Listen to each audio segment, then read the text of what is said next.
জুলাই আগস্টে সংঘটিত মানবতাবিরোধী অপরাধের মামলায় সাবেক প্রধানমন্ত্রী শেখ হাসিনা সহ ৩ আসামির বিরুদ্ধে আজ রায় ঘোষণার তারিখ নির্ধারণ করবে আন্তর্জাতিক অপরাধ ট্রাইব্যুনাল। আজ ট্রাইব্যুনাল ১-এর চেয়ারম্যান বিচারপতি মোহাম্মদ গোলাম মর্তুজা মজুমদারের নেতৃত্বাধীন ৩ সদস্যের বিচারিক প্যানেল মামলার রায়ের দিন ঠিক করবেন। শেখ হাসিনা ছাড়া অন্য আসামিরা হলেন সাবেক স্বরাষ্ট্রমন্ত্রী আসাদুজ্জামান খান কামাল ও সাবেক আইজিপি চৌধুরী আব্দুল্লাহ আল মামুন। এই মামলায় সাবেক আইজিপি মামুন রাজসাক্ষী হিসেবে জবানবন্দি দিয়েছেন। সকালে ট্রাইব্যুনালে তাকে হাজির করা হয়েছে। এদিকে সকাল থেকেই নিশ্চিদ্র নিরাপত্তার চাদরে ঢেকে ফেলা হয়েছে পুরো ট্রাইব্যুনাল প্রাঙ্গণ। পুলিশ বিজিবির পাশাপাশি মোতায়েন করা হয়েছে সেনা সদস্যদেরও।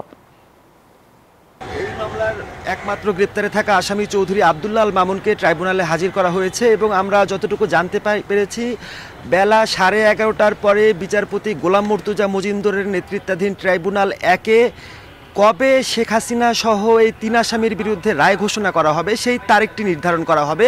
এরই মধ্যে পুরো ট্রাইব্যুনাল জুড়ে নিরাপত্তার চাদরে ঢেকে ফেলা হয়েছে এবং আইন শৃঙ্খলা পরিস্থিতির নিয়ন্ত্রণে রয়েছে। এবং একটু বলে রাখি, প্রসিকিউশন বলছে যে 13,500 পৃষ্ঠার ভলিউমে যে তারা অভিযোগপত্র জমা দিয়েছেন, 54 সাক্ষীর সাক্ষ্য এবং যে ডকুমেন্ট তারা জমা দিয়েছেন, গণমাধ্যমের রিপোর্ট জমা দিয়েছেন, তাতে তারা প্রত্যাশা করছেন যে আসামিদের সর্বোচ্চ শাস্তি হবে। অন্যদিকে আসামি পক্ষের আইনজীবী তারাও ন্যায় বিচার প্রত্যাশা করেছেন। তারাও বলছেন যে আদালত থেকে ন্যায় বিচারটি তারা পাবেন। সেই ক্ষেত্রে কবে এই মামলাটির রায় ঘোষণা করা হবে সেই দিকে তাকিয়ে আছে সারা দেশের মানুষ। আমরা হয়তোবা 11:30টার দিকে যদি আদালত তখন ঘোষণা করেন তখন এই রায়ের দিনটি ধার্য আমরা জানাতে পারবো।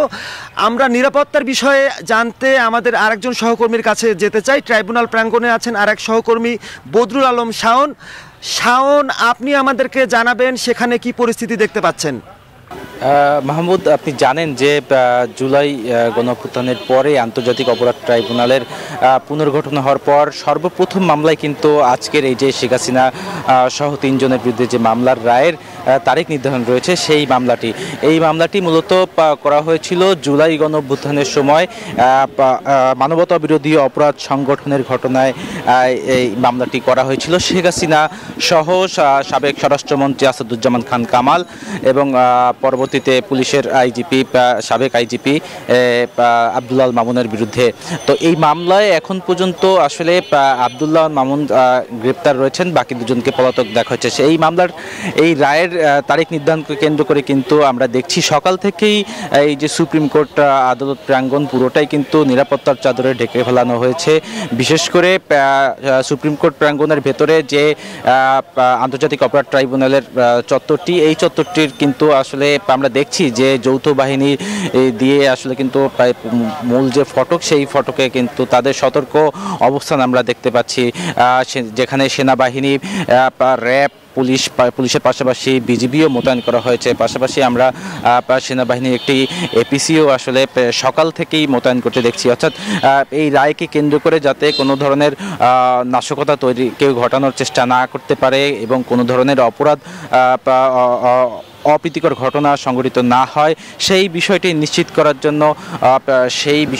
করার জন্যই কিন্তু আসলে এই যে আইন শৃঙ্খলার এত কঠোর অবস্থান দেখতে পাচ্ছি। পাশাপাশি আইন শৃঙ্খলা বাহিনীর পক্ষ থেকেও বলা হয়েছে এই রায়ের যে তারিখ নির্ধারণকে কেন্দ্র করে যাতে রাজধানীতে কোনো ধরনের অপ্রীতিকর ঘটনা না ঘটে সেই বিষয়টি খুব সতর্কভাবে দেখছেন আইন শৃঙ্খলা বাহিনী। তো এই ছিল আমার কাছে এখন পর্যন্ত সর্বশেষ সংবাদ। আমরা ফিরে যাব স্টুডিওতে মুনিরার কাছে। মুনিরা, অসংখ্য ধন্যবাদ শাওন ও মাহমুদ আপনাদের। এক্সট্রিম মশার কয়েল প্ল্যান্ট ফাইবার দিয়ে তৈরি, তাই সহজে ভাঙে না, সুগন্ধিযুক্ত ও নিরবিচ্ছিন্নভাবে জ্বলে। ডেঙ্গু, চিকুনগুনিয়া বাহি সহ যে কোনো মশার বিরুদ্ধে দেয় এক্সট্রিম সুরক্ষা।